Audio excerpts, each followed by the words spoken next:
Well, thank you for having me here today. I'm always excited to speak to audiences like this one, frankly, because the work that you're doing is really going to determine the reality of where much of the modernization work goes and what the outcomes, what outcomes are achieved.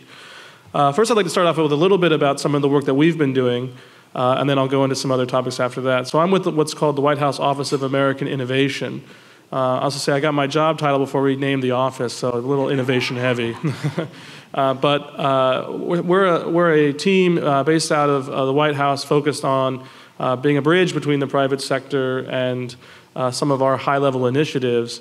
Primarily, we're focused on fostering innovation in government and supporting innovation in the private sector. So very high-level objectives, and I could break that down more specifically if you're interested. But one of the big ones, and one of the most important ones, one of the ones that has enormous high-level interest in the administration, and I think in our government, federal community writ large, is the modernization of government services.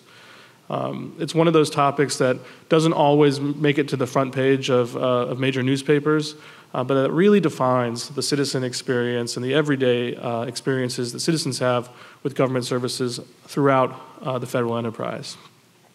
When I think of why this work is so important, and I think of the daily reality that veterans encounter when they seek benefits, or the daily reality that someone applying at a program at CMS experiences, or countless other examples of people living their lives by the millions all over the country.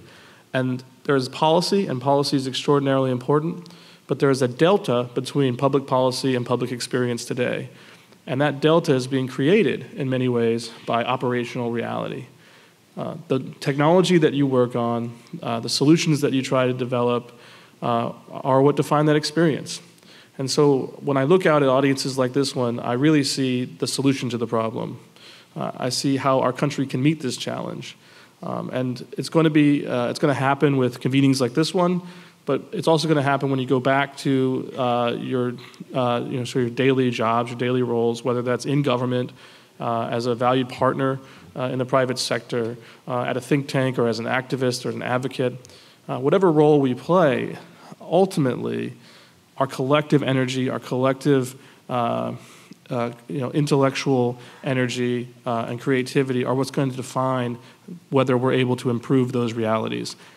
And so I would challenge all of us to think about that as we go back to our daily jobs, to internalize how can I leverage with what I've learned here today, with what I've learned throughout the experiences of my career, to deliver those improved services, because the opportunity is massive to really improve people's everyday lives.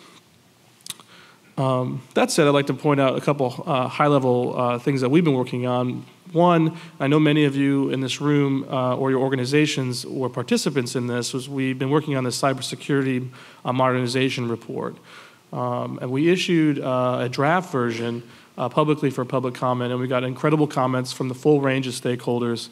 And I want to stress to you as this opportunity that we are actually reading those comments and internalizing them and litigating them and adjudicating them with a wide variety of federal stakeholders. And when that process is complete, we'll issue a final version of the report to the president and obviously to the public.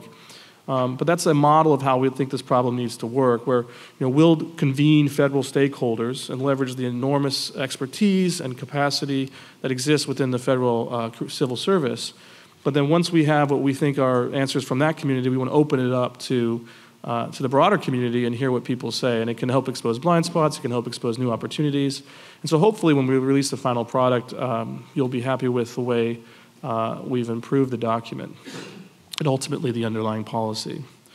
Second thing I'd like to highlight, which is a little bit off topic, but I think is relevant, is a recent announcement around computer science education. Where a presidential memo was signed and the Secretary of Education are making the largest direct federal investment in computer science education in a long time, over $200 million annually on a continual basis. And this will enable K-12 computer science education, hopefully to get into places and communities where it doesn't already exist. And why that's important for this community, in addition to being good public policy, is as you think about the next generation of people coming into your firms, we're hoping that there'll be a wide variety of computer science education programs that produce students and graduates that are, able to be recruited into fantastic companies that are represented in this room and do amazing things in the economy.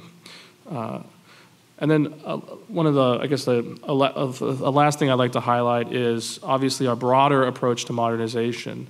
We have been, the team and I, over the last several months, conducting a series of sprints with various federal stakeholders to identify agencies that we believe are either at or could be at the leading edge of transformation.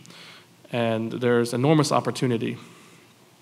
I can't stress enough how we have identified an overwhelming capacity within the federal government to achieve these outcomes, whether you're talking to cabinet secretaries, whether you're talking to CIOs, whether you're talking to people online in the missions in the program, whether we're up on the Hill, we're talking with people on both sides of the aisle.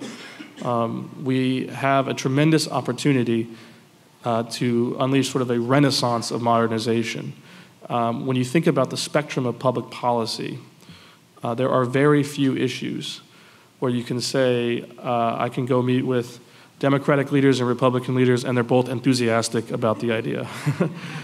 You can go to meet with feds at various agencies, and they're enthusiastic about the idea. You can go meet with vendors that represent all different perspectives of the vendor community, and they're all enthusiastic about the idea. And so we have this great opportunity to really deliver meaningful wins in the short term. But honestly, while we're doing that, that's not our only ambition. Our goal is to deliver structural reform that incentivizes continual modernization over a long arc. If we're able to achieve what I would call a generational consensus about what the structure of long-term modernization looks like, then we will be able to continually deliver modernization as technology itself changes over time. I like to say, if we could wave a magic wand and modernize the entire government in an afternoon, I'd be happy to do it. Of course, we can't do it that way. But even if we could, the next day, a brilliant entrepreneur or engineer would come up with a new technology that would disrupt that modernization. And so the challenge isn't just modernizing for the moment, but building the structural incentives to achieve modernization on an ongoing basis, incrementally and constantly over time, in a collaborative way with all stakeholders. And I'm very optimistic, given the conversations that we've had, that that's actually an achievable goal from this moment in time. And so I'd invite all of you to help us do that. The support and feedback that you've done and provided with the modernization report is a great beginning for what that collaboration could look like. I'd also like to highlight a legislative victory that appears to be on the front door, which is the Modernizing Government Technology Act, which, while recognizing that it's not a panacea, I think represents two very important variables. One, by enabling agencies to incentivize modernization at the structural level, it could prove as a model that could be more useful widespread throughout government. And two, it's highly collaborative and highly bipartisan. We've seen great collaboration between people like Congressman Will Hurd, who's just a rock star for these efforts, and Jerry Connolly, Senator Moran and Senator Udall. I mean, these are issues that bring people together who aren't always natural allies to work together and deliver a result. And what a privilege it is to work on an issue like that and to be in a community like that, particularly in a time when not every issue is defined in that way.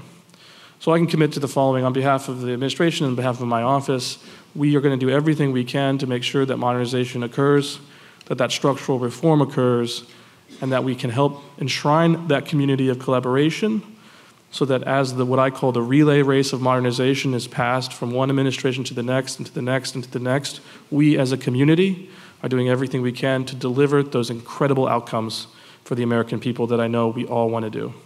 Thank you again for having me here today, and I look forward to what you guys can do. So bye.